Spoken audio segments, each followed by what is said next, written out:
ഇത് നമ്മൾ ഇങ്ങനെ എടുത്തു പോവാണ്.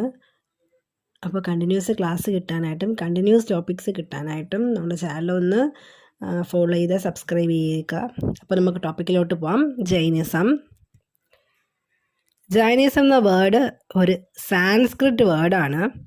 അതിൻ്റെ മീനിങ് എന്ന് വെച്ചാൽ ടു കോൺക്വർ. ജൈനിസത്തിൻ്റെ മീനിങ് എന്ന് പറഞ്ഞാൽ ഇക്വാളിറ്റി ടു ഓൾ.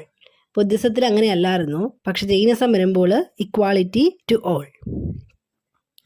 അതിൽ ജെയിൻ എന്നാണ്, JAIN ജെയിൻ ആണ് ടു കോൺകർ എന്ന മീനിങ്ങും. ഇസം എന്ന് പറയുമ്പോൾ ഇക്വാലിറ്റി ടു ഓൾ, അങ്ങനെയാണ് സ്പ്ലിറ്റ് ചെയ്ത് വരുന്നത്. ഇനി ഇതിൻ്റെ ജൈനിസത്തിൻ്റെ ഫോളോവേഴ്സിന് വിളിക്കുന്ന പേരാണ് തീർത്ഥങ്കര. മൊത്തത്തിൽ 24 തീർത്ഥങ്കരാസ് ഉണ്ട്.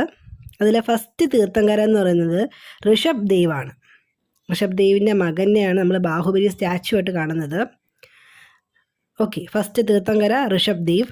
24ാമത്തെ തീർത്ഥങ്കര, അദ്ദേഹത്തിൻ്റെ പേരാണ് വർത്തമാന മഹാവീര. ഒരു ജൈനിസത്തിൻ്റെ ഫൗണ്ടർ എന്ന് വിളിക്കാവുന്നതും അദ്ദേഹത്തിനെയാണ്, ദാറ്റ് ഇസ് വർത്തമാന മഹാവീര. പിന്നെ മെയിൻ സെൻറ്റർ ഓഫ് ജൈനിസം എന്ന് പറയുന്നത് ഇന്ത്യയിലെ മെയിൻ സെൻറ്റർ എന്ന് പറയുന്നത് മഗധയാണ്. MAGADH മഗധ. അപ്പോൾ നമ്മൾ പറഞ്ഞു ഇതിലെ ഫൗണ്ടർ എന്ന് പറയുന്നത് വർത്തമാന മഹാവീരയാണ്. വർത്തമാന മഹാവീരയ്ക്ക് ശേഷം ആരാണത് ഫോളോ ചെയ്തതെന്ന് വെച്ചാൽ ബിംബസാരയാണ് ജൈനിസം ഫോളോ ചെയ്തത്. ഓക്കെ, പിന്നെ 23ാമത്തെ തീർത്ഥങ്കരുടെ പേരാണ് Parshva. Okay, Parshva. Mahavira god enlightenment after 13 years in Jimbhika village. മഹാവീരയ്ക്ക് എൻലൈറ്റ്മെൻറ്റ് എവിടെ വെച്ചാണ് കിട്ടിയത്? ജിംബിക ഗ്രാമത്തിൽ വെച്ചാണ് കിട്ടിയത്. അത് 13 വർഷങ്ങൾക്ക് ശേഷം. ഇനി ജൈനിസത്തിനും ഒരു ടീച്ചിങ് മീഡിയമുണ്ട്. അത് ഏതൊക്കെയാണ്? പാലി, പ്രകൃതി.